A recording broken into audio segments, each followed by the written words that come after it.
ধর্ম ধর্মের জায়গায় রাখেন, রাজনীতি রাজনীতির জায়গায় রাখেন, কিন্তু ধর্ম নিয়ে যারা রাজনীতি করবে তাদেরকে আমরা ছেড়ে কথা বলবো না। ইনি হচ্ছেন বর্তমান বিধায়ক, টিএমসির বিধায়ক নির্মল মাঝি, উলুবেড়িয়ার তিনি বিধায়ক আছেন। ইনি মসজিদের মেম্বারের কাছে গিয়ে নমস্কার করছে এবং সে দোয়া করছে না পূজা করছে সেটা তার ব্যাপার, কিন্তু মসজিদে তাকে ঢুকতে কেন দিল এই মোল্লা টুপি পড়ারা?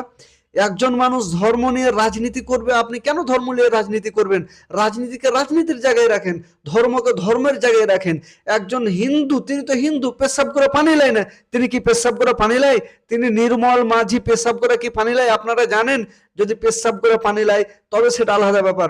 একজন হিন্দু পেশাব করে পানি লাই না, তাকে আবার মসজিদে ঢুকতে দিচ্ছেন।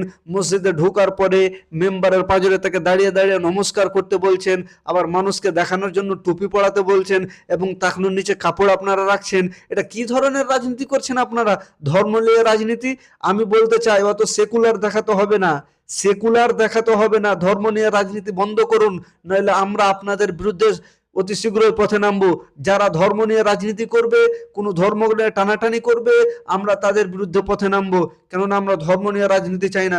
হিন্দু হিন্দুর জায়গায়, মুসলিম মুসলিমের জায়গায়, মন্দির মন্দিরের জায়গায়, মসজিদ মসজিদের জায়গায়, গুরুদুয়ারা গির্জা আপনা আপনার জায়গায়। আপনা আপনা যে ধর্ম পালন করবে করুক, রাজনীতি করবে করুক। ধর্ম নিয়ে রাজনীতি করলে আমরা অতি শীঘ্রই পথে নামবো।